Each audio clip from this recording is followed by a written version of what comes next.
여러분, 혹시 이런 생각 해보신 적 있으신가요? 내가 베푼 선행이 정말 돌아오기는 하는 걸까? 어려운 와중에도 나눔을 실천하는 게 과연 의미가 있는 걸까? 오늘 들려드릴 이야기는 모든 것을 잃고도 마지막 남은 것마저 기꺼이 내어준 한 농부의 이야기입니다. 그는 폭풍 후에 과수원을 잃고 전염병으로 가축을 모두 잃었으며 채권자들에게 재산까지 빼앗겼습니다. 그런데 놀라운 것은 그가 그 모든 시련 속에서도 원망하지 않았다는 것입니다.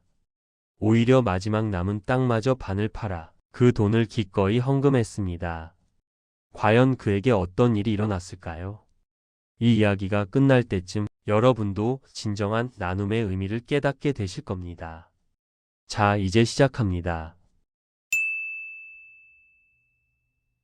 예루살렘 근처에 아주 큰 농장이 하나 있었습니다. 그 농장의 주인은 마을에서 가장 자선심 많은 사람으로 칭송받고 있었지요. 해마다 랍비들이 그의 집을 방문하면 그는 언제나 아낌없이 자선을 베풀었습니다. 랍비님, 올해도 학교를 세우는데 보태시고 가난한 이웃들을 위해서도 써주십시오. 농부는 늘 이렇게 말하며 넉넉한 헌금을 내놓았습니다. 그의 농장은 넓은 과수원과 풍성한 가축들로 가득했고 사람들은 그를 부러워하며 존경했습니다. 그런데 어느 해 예상치 못한 재앙이 그를 덮쳤습니다. 거센 폭풍우가 며칠 동안 계속되더니 그가 정성껏 가꾸던 과수원이 몽땅 망가져 버렸습니다. 아이고, 평생 일군 과수원이. 그의 아내가 망연자실하여 말했습니다. 여보, 이제 어떻게 해야 합니까? 나무들이 전부 쓰러졌어요. 농부는 쓰러진 나무들을 바라보며 조용히 대답했습니다. 하느님이 주신 것이니 하느님이 걷어 가실 수도 있는 것이요. 너무 상심하지 마시오. 그런데 불행은 거기서 끝나지 않았습니다. 얼마 지나지 않아 전염병이 퍼지기 시작했고 그가 애지중지 키우던 양과 소와 말이 하나둘씩 쓰러져 갔습니다. 여보, 이제 가축도 다 죽었어요. 우리에게 남은 게 뭐가 있습니까? 아내는 눈물을 흘리며 한탄했습니다. 하지만 농부는 여전히 담담하게 말했습니다. 울지 마시오. 하느님께서 다 뜻이 있으신 게지요. 우리가 할 수 있는 일을 하면 되는 것이오. 소문을 들은 채권자들이 몰려왔습니다. 당신 농장이 망했다면서요? 빌려간 돈을 당장 갚으시오. 저희도 돈을 받아야 합니다. 더 늦기 전에 재산을 내놓으시오. 채권자들은 거칠게 재산을 차압해 갔습니다. 넓던 농장은 순식간에 남의 손으로 넘어가 버렸고 그에게는 조그만 땅 한 조각만이 남았습니다. 이제 정말 아무것도 없구나. 아내가 절망적으로 말했습니다. 그러나 농부는 고개를 들어 하늘을 바라보며 말했습니다. 하느님이 주시고 하느님이 다시 거둬 가신 것이니 할 수 없지 않소? 우리에게 아직 건강이 남아있고 이 작은 땅이 남아있으니 감사해야 하오. 그 해에도 어김없이 랍비들이 찾아왔습니다. 랍비들은 농부의 처지를 보고 크게 놀랐습니다. 아니, 이게 어찌 된 일이오? 작년만 해도 그렇게 큰 농장을 갖고 계셨는데. 랍비님, 폭풍우와 전염병으로 모든 것을 잃었습니다. 하지만 살아있으니 감사할 따름입니다.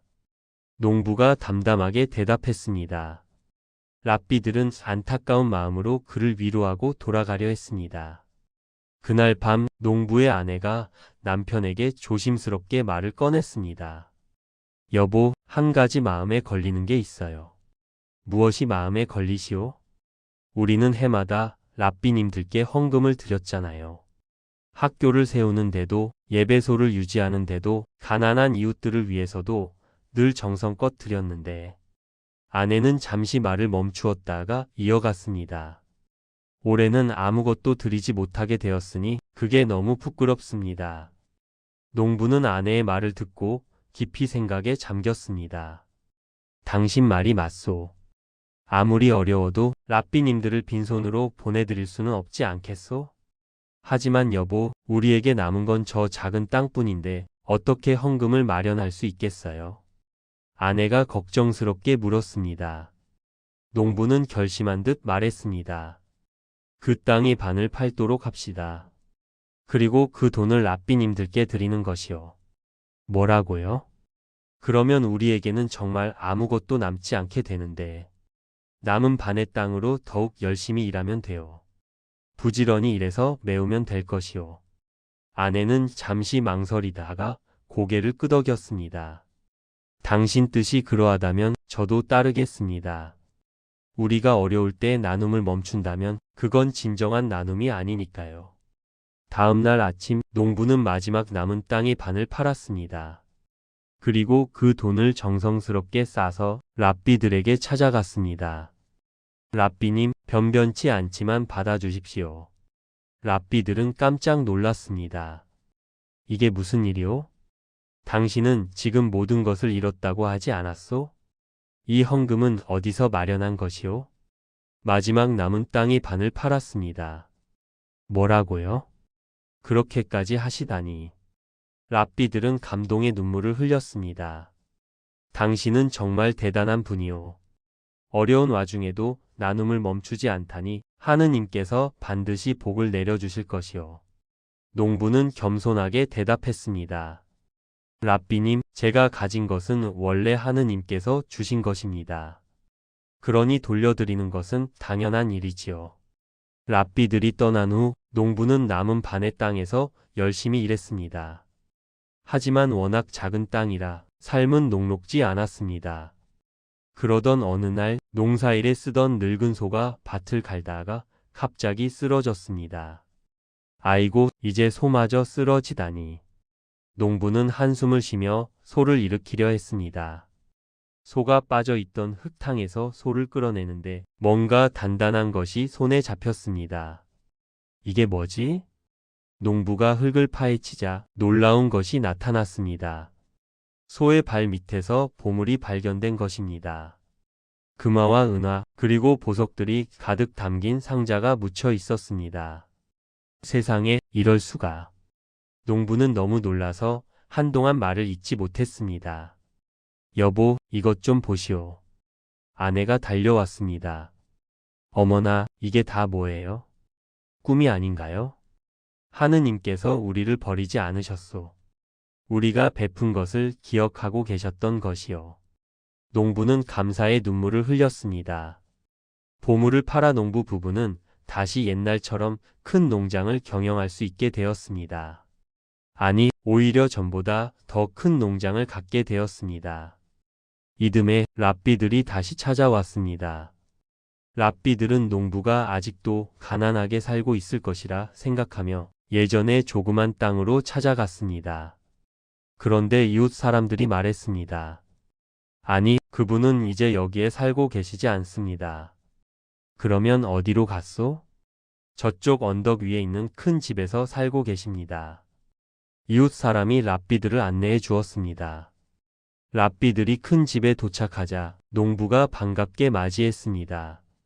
랍비님, 어서 오십시오. 기다리고 있었습니다. 이게 어찌 된 일이오? 작년에는 그토록 어려운 처지였는데 어떻게 이렇게 되었소? 농부는 웃으며 대답했습니다. 랍비님, 지난 1년 동안 제게 일어난 일을 말씀드리겠습니다. 농부는 소가 쓰러진 자리에서 보물을 발견한 이야기를 들려주었습니다. 랍비님, 제가 깨달은 것이 있습니다. 무엇을 깨달았소? 아낌없이 자선을 베풀면 그것이 반드시 되돌아온다는 것입니다. 제가 가장 어려울 때 마지막 남은 것을 나누었는데 하느님께서 그것을 보고 계셨던 것입니다. 랍비들은 고개를 끄덕이며 말했습니다. 그렇소. 진정한 나눔은 넉넉할 때 하는 것이 아니라 어려울 때도 멈추지 않는 것이요. 당신은 그 진리를 몸소 실천한 것이요.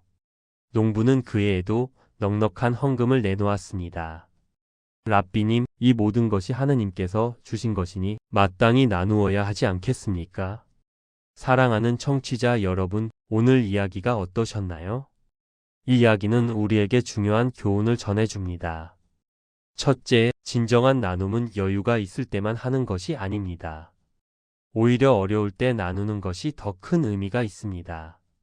둘째, 하늘은 스스로 돕는 자를 돕습니다. 농부는 시련 앞에서 원망하지 않고 자신이 할 수 있는 선한 일을 계속했습니다.